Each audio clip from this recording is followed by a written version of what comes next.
How's it going, guys? Back again doing a tutorial on the GTX 5030 metal detector.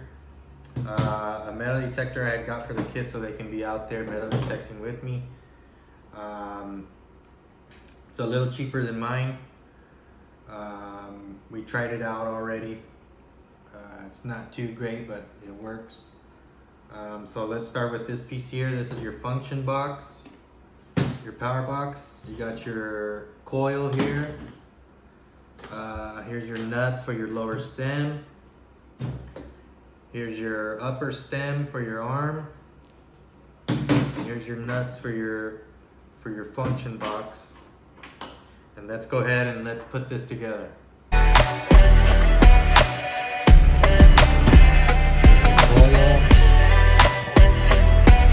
The mailman today.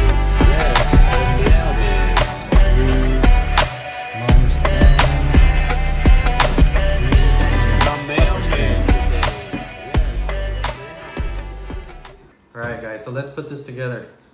So first you'll grab your function box, and it should fit right in that groove there. And that's where these two screws come into play. Pop it right in there like so. It's pretty simple putting these things together. And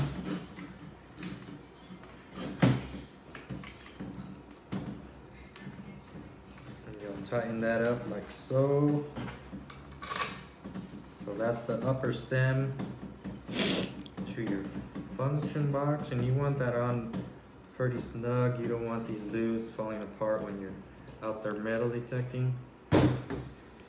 Then you'll connect your lower stem to your upper stem, and it has these good little lock nuts here. That goes on like so. Then you'll connect your coil just like that. Screw, lock nut.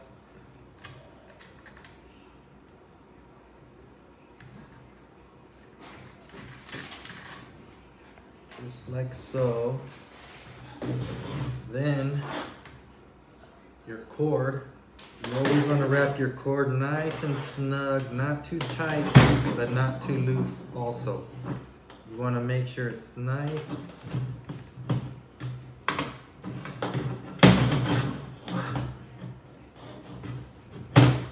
Nice and snug, because if you leave it loose and your wire is down here close to your coil, it will go off. It will make that metal go off, and you'll be getting bad readings as your metal detecting.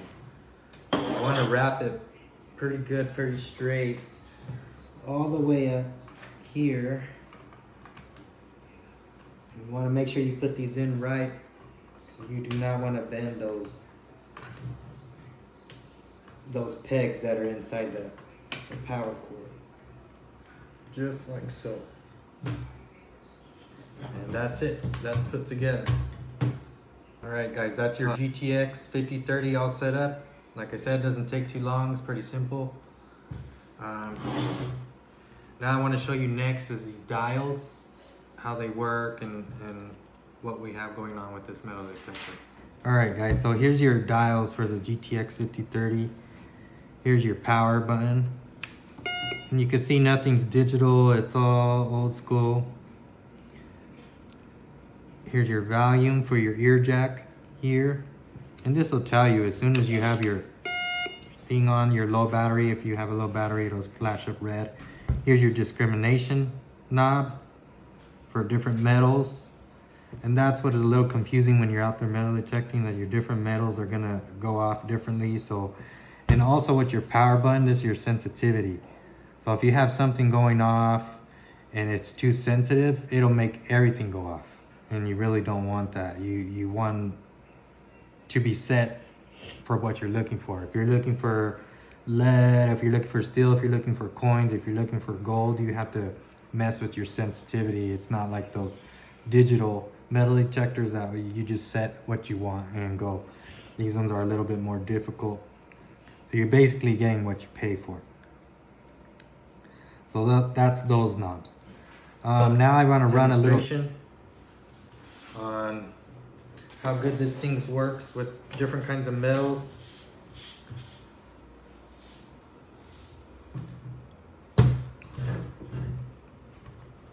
So I have the metal detector set up here right on the 0.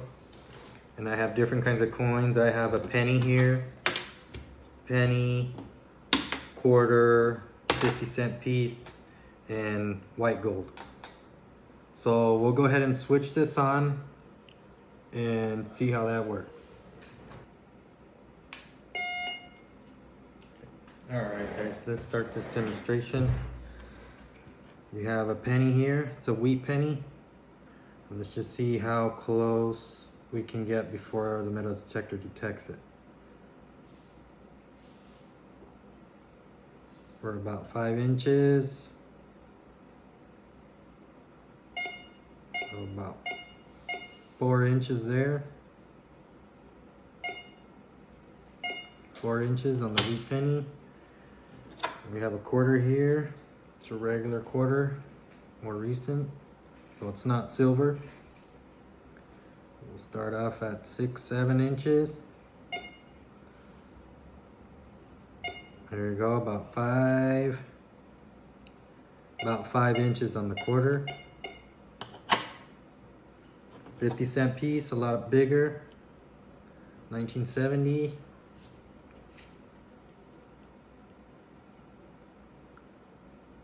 Cent piece.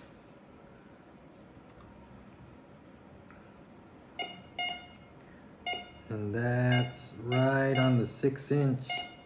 I'm guessing the bigger metal you have, it'll go off farther. And then finally we have white gold. And if you notice, all of these are making the same sound. There's not really no different sound for the types of metals. And that's about 4 inches. I'm guessing they're all giving about the same reading on every single thing. So next I want to show you guys what it looks like when it's going off on the function box.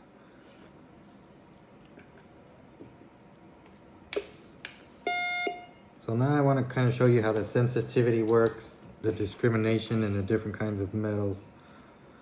So if I use this, it'll kind of show you that that's just jumping around from like 1 to 7.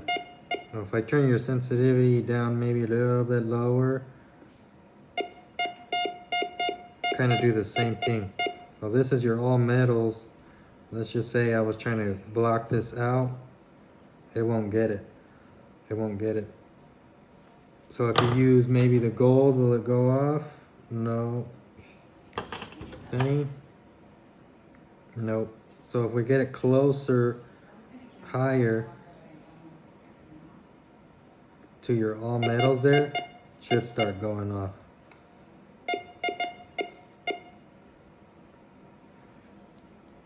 So it doesn't really read as good. It's just lightweight. It's mainly I would say it'll detect your metal, but it's not going to tell you what you're detecting.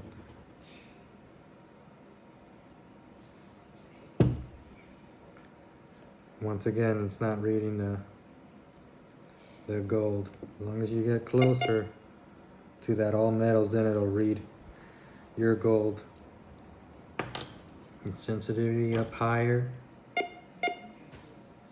Yeah, it just depends on where you have your all metals and your sensitivity. So that's how that one is. And that's about it, guys. That's your GTX 5030 metal detector. And I would say 1 out of 10, I would give it about a 6 overall for kids metal detecting. All right, guys, that's your GTX 5030 metal detector. Lightweight, cheap. Once again, you get what you pay for. Mainly for the kids, not bad. That's all I really have to say for this. Thank you for watching Mountain Man Treasures. Don't forget to subscribe. Thank you.